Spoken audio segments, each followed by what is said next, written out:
Je m'appelle Jocelyn Bérubé. Je suis né dans un petit village qui s'appelait Saint-Nil, au sud de Matane. Et je compte depuis le début des années 70. Je m'appelle Michel Faubert. Je suis né à Choisy, Rigaud, et je compte depuis 35 ans. Aujourd'hui, on se rencontre pour jaser de contes. Pour lancer la discussion, on a apporté avec nous 3 objets qui représentent les sujets dont on va vous parler. Vous écoutez Vide ton sac, tête à tête autour du conte, un balado de la Maison des Arts de la Parole.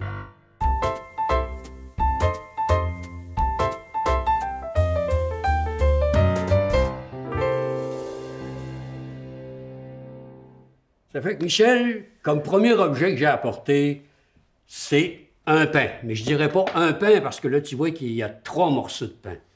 Mais en fait, celui-là, c'est un vrai, c'est-à-dire un vrai pain. Parce qu'il était ensemble, mais je l'ai coupé parce que je trouvais qu'il était long, pas mal, puis ben, ça faisait baguette, parce que c'est une baguette. Je voulais apporter une ficelle, je trouvais que ça attache, mais je ne l'ai pas trouvé, les boulangers. Et la baguette, bon, baguette magique, mais qui est vieille comme le monde, hein, la tradition du pain, le symbole du pain aussi, les religions s'en ont emparé depuis que le monde est monde, et il y a aussi les peuples du monde aussi. Le pain, c'est la nourriture. Puis t'en as au blé, comme celui-là, il est au blé, il y en a de différents pays. Ça peut être assis à ça, chacun a comme, à partir du pain, inventé le sien. Et celui-là, pour faire vite, il est beau, hein? Il a l'air dur, il est en bois. Et qui l'a fait? Dame Nature en personne, peut-être, avec de l'eau, avec le temps, avec tout ce qu'elle voudra, Dame Nature, elle est bien capable. En même temps, le bois, moi, j'aime ça. Il est solide, mais pour satisfaire sa faim, pas certain. Mais je trouvais que le symbole était beau. C'était du bois. Mais il y a l'air du pain. C'est un peu comme les histoires, des fois, tu sais, ça a l'air d'un conte, mais c'est pas un conte. Ou tu dis, ah, ça, c'est du conte. En fait, ça ne l'est pas vraiment, tu sais, parce que c'est une affaire à côté, mais c'est du conte, tu sais. C'est du conte, c'est de la parlotte, ça, que c'est du conte.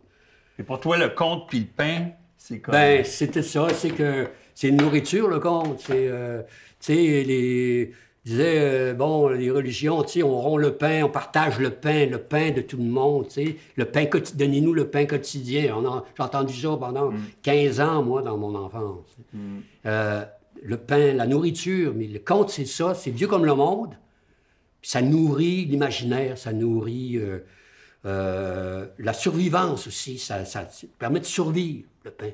C'est un symbole un peu pour moi de nourriture, de l'imaginaire, du beau, du partage. Je trouve qu'il y a une belle noblesse là-dedans, puis je trouve que inscrite dans le temps, et puis la symbolique, c'est beau. Ça, un peu, donner une symbolique à mon objet. Hein, ouais. Parce que le conte est ça aussi, c'est de la symbolique, tu sais. Tu dis pas nécessairement ça, c'est ça. Faites donc votre chemin vous-même. Tu sais. Ouais. Et comme on est souvent dans un temps où peser sur le bouton, puis on l'a tout de suite, tu sais. Fait que l'imaginaire, il faut le travailler, son imaginaire. Il faut aussi aller au-devant, puis tu sais, puis un conteur ou une conteuse sont là aussi pour donner de l'imaginaire au monde, tu sais. Faites l'autre bout de chemin, tu sais. T'es comme un guide, tu sais, puis le chemin, c'est toi qui le marches. Mais si tu n'avais pas le guide, si tu n'avais pas l'entretien, tu sais, tu serais perdu ou, tu sais. Alors, qu'est-ce que tu fais? Bien, tu peux embarquer dans un char, tu peux embarquer dans un autobus, tu peux embarquer dans quelque chose, puis tu vas aller plus vite, tu sais. Tu vas faire le chemin, mais tu n'auras rien vu. Tu vas être content, tu vas arriver plus vite. Et c'est comme... le conte, c'est le chemin du conte, tu sais, les chemins. Dans les contes, il y a souvent des chemins desquels tu vas prendre. Puis c'est le plus difficile souvent qui t'amène au bout. Tu sais, dans les contes, c'est souvent comme ça. C'est ça, oui. C'est le chemin le plus dur où il y a la vie, la solution. Il n'y a rien qui est facile. Ouais. Il faut que tu le gagnes. Ben moi, mon objet, mon cher Jocelyn, pour la noblesse, on repassera. Là, après ton ça te passe calé, hein? Mais après ton beau pain, puis tout ce que... Moi, c'est garder... mon Dieu Seigneur. Un élastique bleu. OK? Ouais. Bon, pour parler du conte, qu'est-ce que ça fait là? Bien, d'abord, ma relation avec les élastiques bleus, c'est que je les ramasse sur le trottoir plus souvent qu'autrement à Montréal parce que j'ai entendu dire que la pluie les amenait dans les égouts les amenaient dans le fleuve, puis les poissons mangeaient ça. T'sais? Voilà. Alors, je les utilise des fois pour mettre des livres ensemble dans des sacs pas qui s'ouvrent, pour des CD, faire des balles, etc. Puis dans le fond, l'élastique, c'est un petit peu l'histoire de ma vie. Parce que moi, je m'adapte, puis à un moment donné, ça pète. Alors, pourquoi l'élastique par rapport au compte? Parce que, tu sais, regarde, je regarde ton pain, je regarde le côté séculaire du conte, comment est-ce que c'est ancien, comment est-ce qu'on se conte des histoires depuis les temps préhistoriques, etc. Et puis, tout d'un coup, nous autres, on est arrivé à une période, à une époque où les conteurs familiaux, les conteurs de répertoire de contes merveilleux, de contes fantastiques qu'il y avait dans les campagnes, ont commencé à disparaître. Et puis, en même temps, il y a eu une explosion du renouveau du conte, avec de nouvelles manières puis de nouvelles sortes d'histoires. Oui. Ça fait qu'on comptait plus nécessairement... C'est drôle parce que moi, mon conteur fétiche, c'était M. Fradette de Saint-Raphaël. Puis au moment où Ernest nous a quittés, quand il est mort, le conte, il a comme explosé, comme en même temps au Québec. Il y a des gens qui se sont mis à faire du récit de vie, par exemple. Alors, tu sais, à l'époque d'Ernest, tu sais, bien souvent, après les spectacles, mais les gens me disent « Ah, j'ai un oncle, là. J'ai un oncle, là, il compte, c'est un conteur. » Puis là, je m'apercevais, en parlant avec la personne, que le bon-oncle en question, ben c'était quelqu'un qui avait de la verve, qui avait du bagou, et puis qui racontait des histoires du village, puis etc.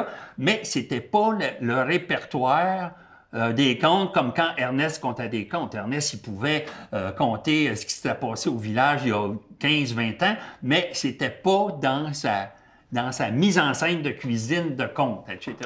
Alors, il y a eu le récit de vie, tu sais, qui a étiré l'élastique un petit peu. Puis à un moment donné, ben là, il commence à avoir, si on met le conte merveilleux de côté, il commence à avoir des gens qui font du conte historique avec un baragouinage dans de la parlure, comme s'ils parlaient, comme s'ils venaient des années 1840, alors qu'on est aujourd'hui, puis ça étire l'élastique encore. Puis là, il y a du monde qui se sont mis à faire de l'humour, une espèce d'humour patrimonial ou non, mais en dehors du monde de l'humour et en faisant des festivals de contes, etc. Et puis là, tu tires l'élastique, puis celui-là, il est solide en tabarnouche parce qu'il pète pas, Jocelyn.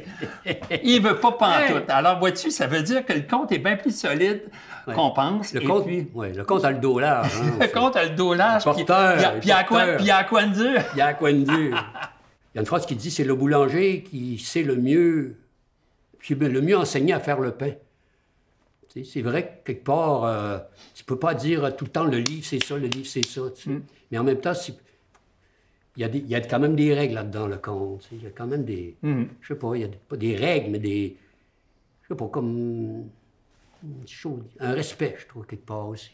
Mais ça n'empêche rien, tu sais, parce que... J'avais vraiment apporté l'élastique pour qu'il pète à un moment donné où ça allait trop loin, puis il n'a pas pété. Ça veut dire que... Ça veut dire... Non, mais ça veut dire que ça peut peut-être dire, justement, que le conte, il est plus élastique qu'on pense, puis qu'il peut aller dans plus d'avenues. Puis ça n'enlèvera jamais rien à la forme du conte traditionnel, du pain, et puis, mais qu'il peut absorber puis digérer d'autres manières de faire. Vois-tu, mon élastique, il m'a joué un tour, et puis il me fait réfléchir. Ah, c'est bien ça. Hein?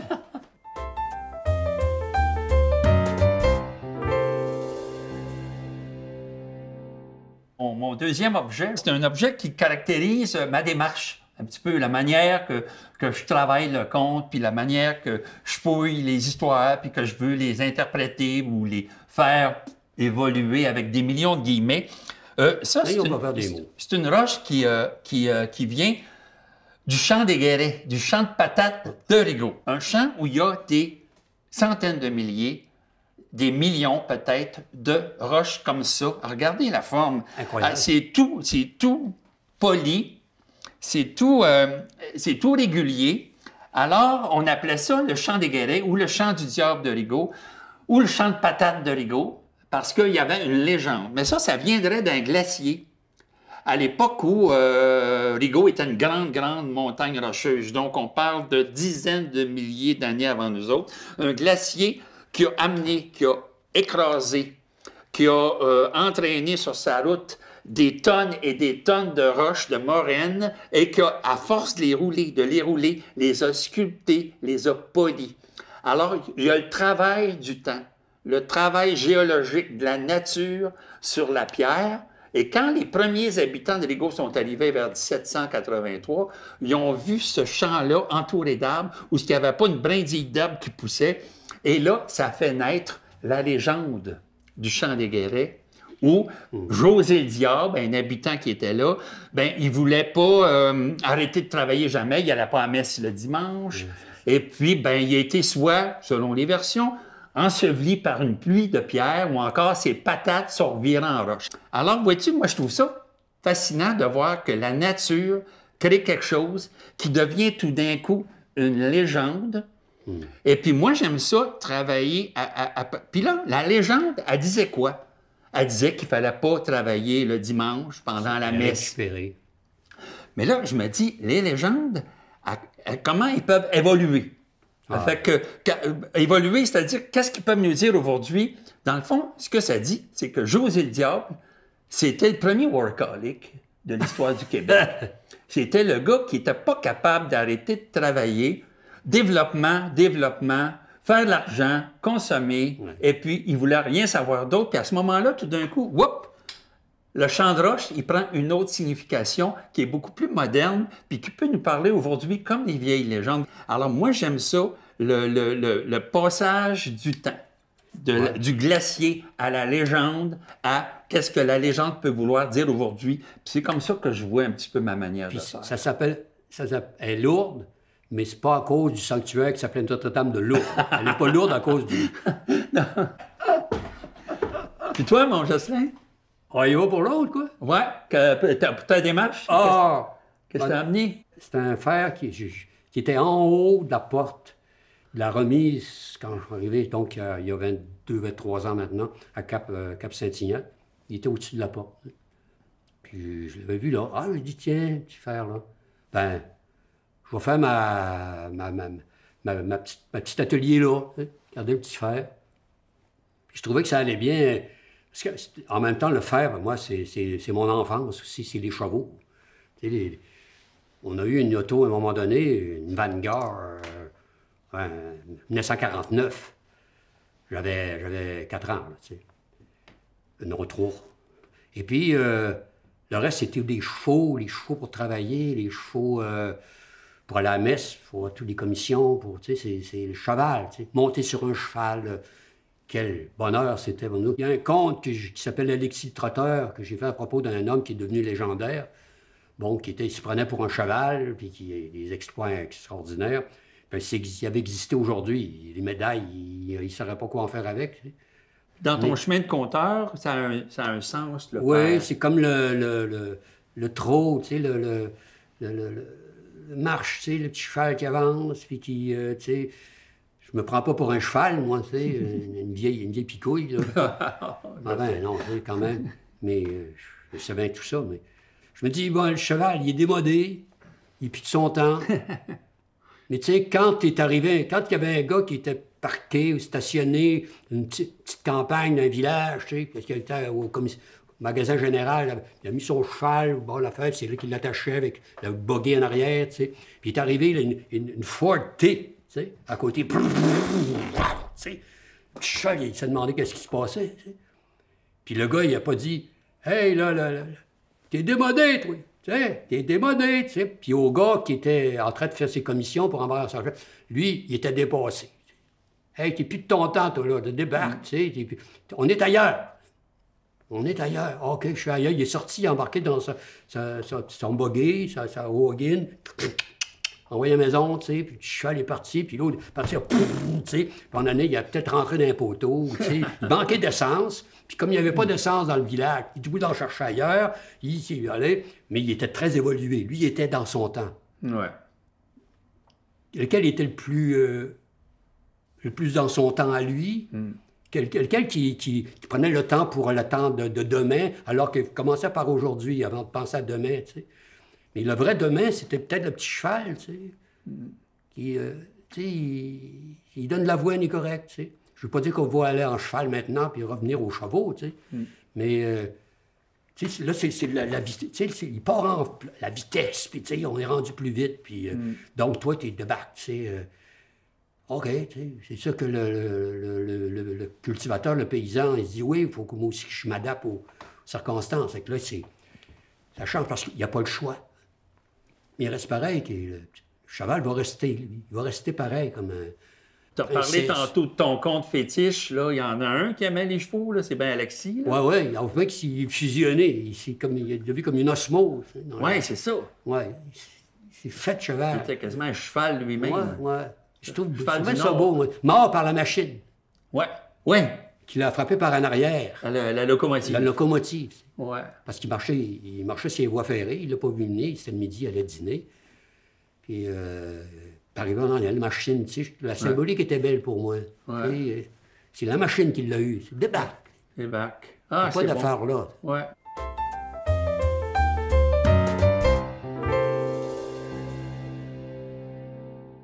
C'est que mon troisième objet est un petit personnage qui me représentait un peu comme mon compte signature, Alexis le trotteur, mais il était plus Maurice le patineur, peut-être, Rocket. Mais parce que j'avais pas de petit bonhomme Alexis. Il y en a déjà eu un, je ne sais plus ce qu'il est rendu. Il est parti voler quelque part. Puis je trouvais que ça représentait ce conte d'Alexis le trotteur un peu. Le petit bonhomme qui gigue, Alexis qui passait ses nuits à giguer, à danser, à faire le fou, à faire le bout en train, hein, comme on dit. Puis c'est le train qui l'a fait son dernier bout. Moi, dans le cas d'Alexis le trotteur, j'ai commencé à raconter ça en 86. C'était pour les fêtes 86, je pense que les fêtes étaient en 87, ou du Saguenay-Lac-Saint-Jean. Puis je l'ai fait dans ces fêtes-là, c'était tout un été. C'est là qu'a commencé la fabuleuse histoire d'un royaume, la grande fresque, super. Saga, oui. Oui. Et après, ben j'ai dit, bon, l'affaire est faite, mettre ça dans le barrage, tu sais. Mais après, mais je vais revenir dessus. Là, il était consistant, tu sais. Je m'attardais beaucoup à le côté trotteur, tu sais, bon vivant, bout en train, tout ça, comme je disais. Et sa mort, tu sais, par Alma. Puis là, à un moment donné, je me suis mis à en ajouter des phrases, ajouter des affaires. Puis là, oups, au lieu d'une page et demie, il en durait deux et demi. Là, il en dure 3. Puis là, il faut que je m'arrête à mon œuvre. Je ne sais pas où partir pendant, tu sais. Il faut que je sache, tu sais, il faut que tu saches aussi t'arrêter à un moment donné. Là, oui. Comme moi, là. Puis finalement, il s'est développé de même. Puis la symbolique, j'ai essayé qu'elle soit plus forte parce qu'avec le temps, on prend plus de symboles. Il s'est fait frapper par un train en 86. On n'était pas encore dans le monde d'aujourd'hui, de la technologie ou dans la révolution numérique. Elle se pointait, elle était déjà là pour le monde, tu sais. Oui. Mais elle n'était pas ce qu'elle est devenue. Non, c'est vrai. Moi, une affaire qui me frappe lorsque tu fais Alexis le trotteur aujourd'hui, c'est à quel point tu deviens Alexis le trotteur. Je ne vois plus Jocelyn devant moi, j'oublie Jocelyn complètement. Parce que quand tu le fais parler, c'est comme, on voit le personnage. Mais est-ce que c'était comme ça au début quand tu as commencé? Non, j'étais assis, puis je tapais un peu de pied, puis je fais juste compter. Mon Dieu. Oui, non, je faisais pas mes folies, là. Mais ça, tu apprends ça avec le temps, parce que, tu sais, dans ces années aussi, tu te demandes de compter dans un festival de la bière à telle place, festival de ci, t'es pas des festivals de compte, là. Non. C'est des festivals tu passes avant un groupe rock, tu passes, tu sais, dans les scènes d'extérieur, souvent l'extérieur l'été, le monde, ils sont pas mieux pour t'entendre que toi, tu sais. Même si tu as fait un disque ou, tu sais, tu as fait Nil-en-Ville, t'es quand même pas dans les grosses ligues majeures de ça. Fait que les comptes, il faut que tu brasses, tu sais, faut que tu sauves ta peau tout le temps. T'sais. Puis ça marche des fois. Des fois, ça n'a pas marché comme tu voulais, mais des fois, tu as le monde. T'sais. Mais ça, c'est l'énergie en même temps. J'admire ceux qui sont pas qui font rien, puis ça passe pareil. Ils sont juste ici, puis waouh, tout est là. Mais moi, il faut que je sauve ma peau, avoir des objets. Tout était de même. Complexé complètement. Mais j'ai avec, puis ça me permet de passer à travers ça. J'essaie, je réussis toujours, c'est sûr. Mais c'était ce côté-là, non. Avec le temps, même les autres contes que je fais maintenant sont... J'ai été influencé par ça. C'était plus au début théâtral, tu sais. Ouais. Tuyau de poêle à tuyau grand champ. Tu sais, Ouais. Mais là, c'est toi. T'as fusionné avec tes personnages et tes histoires, dans le fond. Ben, c'est ça qu'il faut arriver à faire. Il devient toi. Tu sais, c'est comme, on dit, la parole, tu t'incarnes. Tu deviens incarné. Ouais. Peut-être le mot est... Non, c'est ça. Le mot n'est pas trop fort. S'incarner de son histoire. Ouais. C'est toi, tu sais, tu deviens toi, mais c'est plus toi non plus. Le monde t'écoute, mais c'est pas toi. Ouais. C'est le conte qui compte. Ouais. Savoir oublier le conteur, puis faire vivre l'histoire, puis ne voir que l'histoire et ses personnages, en quelque part. Vois-tu, La fille aux mains coupées, moi, j'ai... Tu sais, dans le temps, à l'époque, j'allais voir Ernest Fradette dans sa cuisine, mais il comptait pas des contes comme La fille aux mains coupées. Ernest, il aimait ça, le côté souriant des contes. Alors, même s'il y a un conte, il y avait de la magie dedans, du merveilleux, lui, il aimait ça, voir les gens rire. Et puis, ben, c'est un gros aspect de notre couleur québécoise. Oui. Moi, je voulais une histoire qui était dark. Tu sais, je voulais quelque chose d'assez gothique. Et puis, quelque chose de très ancien, parce qu'il y a une version de La fille aux mains coupées qui s'appelle La mannequin, où il y a des éléments, puis ça date du Moyen Âge. Ah oui. Et puis, alors, je voulais vraiment aller dans quelque chose comme ça, et je l'ai travaillé. Aujourd'hui, je compte La fille aux mains coupées à peu près avec les mêmes phrases que quand j'ai commencé. Parce que moi, c'est assez étrange, je suis pas un grand improvisateur, je suis même pas improvisateur, pas en tout.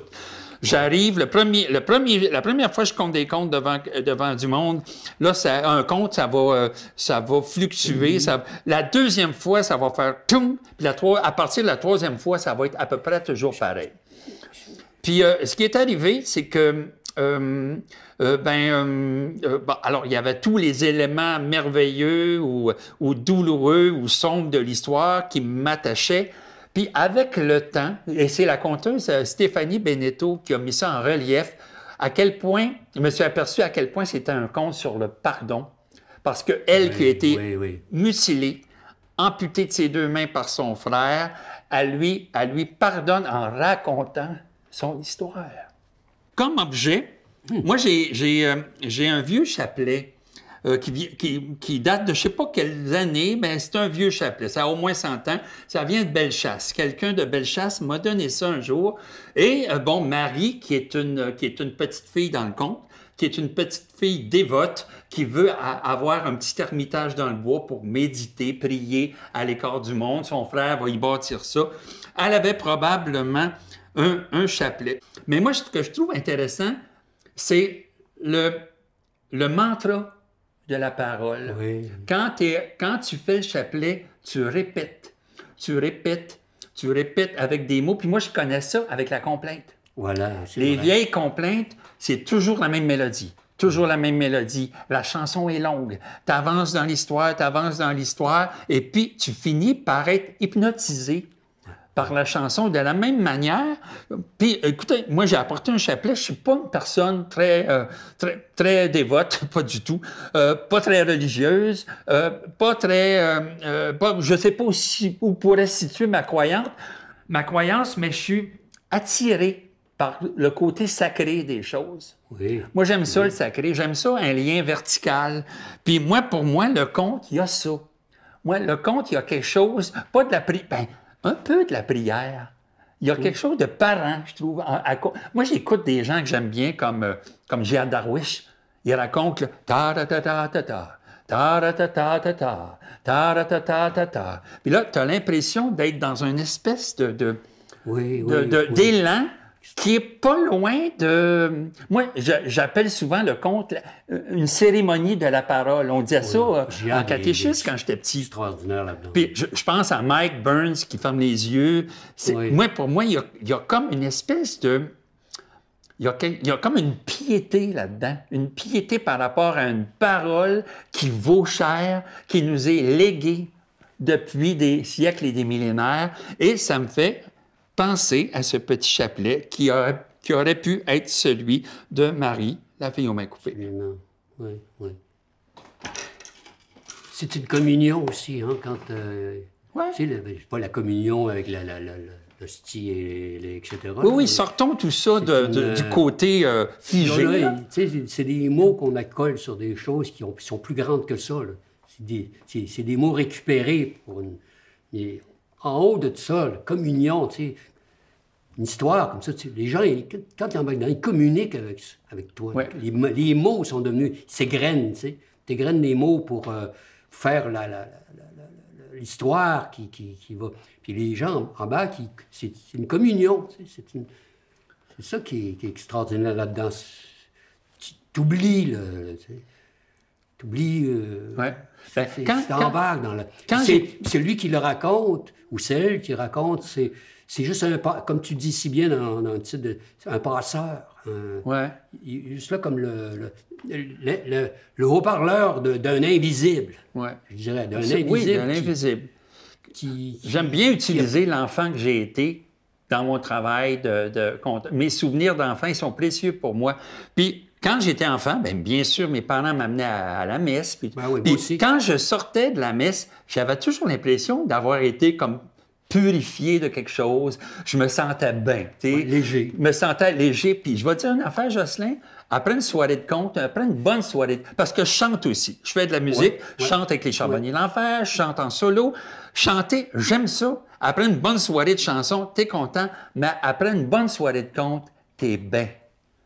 T'es dans une espèce de tranquillité, de donner quelque chose, de partager quelque chose avec le monde qui t'écoute, puis t'es bien. Il y a une espèce de bien-être qui est pas pareil à celui de la musique, mais qui me rappelle quand j'étais petit puis je sortais de la messe. Le conte, c'est comme... C'est pas une peine d'amour, non plus. C'est comme un... Tu sais, il te rend toujours de l'amour là-dedans. Tu sais, dans la vie, tu sais, où tu finis un film, où là, tu te fais descendre après, puis tu n'étais pas bon, puis là, tu as des critiques, c'est correct, les critiques, c'est bon, ils font le métier, tu sais. Mais, tu sais, là, tu te dis, bon, j'en ferai plus, je serais bien, ou tu sais, tu pars, puis... tu sais, tu es dans un monde particulier, je sais pas trop. C'est une chose que j'ai pas vu dans le conte, moi. C'est pour ça que ça m'a été comme une... Quand c'est arrivé dans ma vie, là, je me suis pas décidé du jour au lendemain, je vais devenir comptable à partir d'aujourd'hui. Et ça ne décide pas de même. Je suis enseignant, puis une autre à travers, tu sais, ou zigonner, il y a l'autre. Puis ça... C'est comme un ami qu'on dit, Félix Leray disait, c'est un ami qui ne m'a jamais déçu.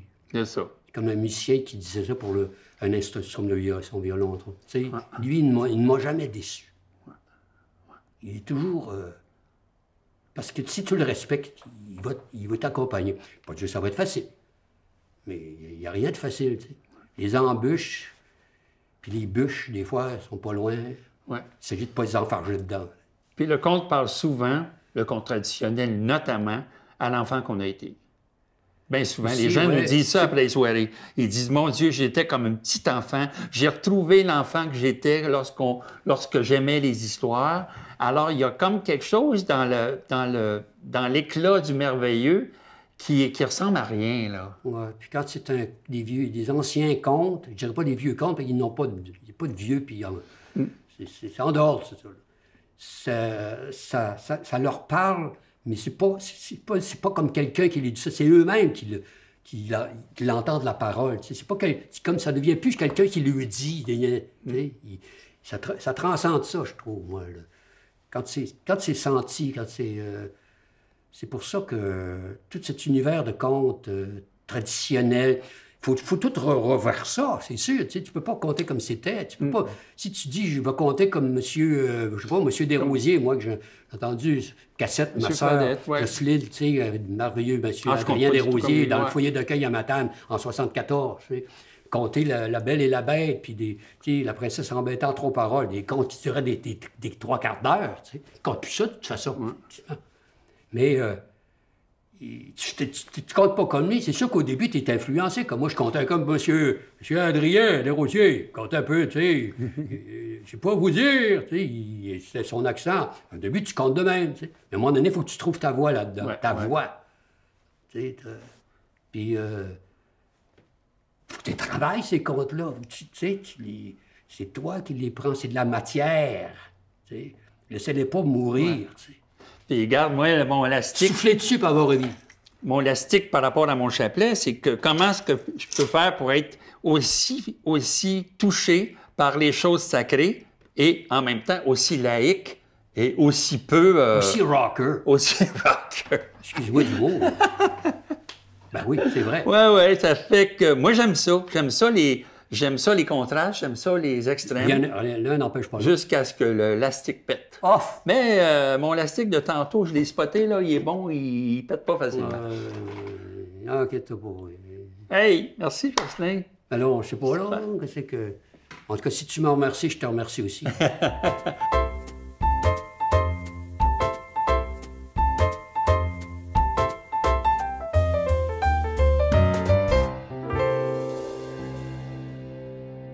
On va arrêter là parce que ça arrive. Ouais. On risque de chicaner. Oui, je vais te lancer les morceaux de pain. Là. Attention, la roche. Attention, les maroches.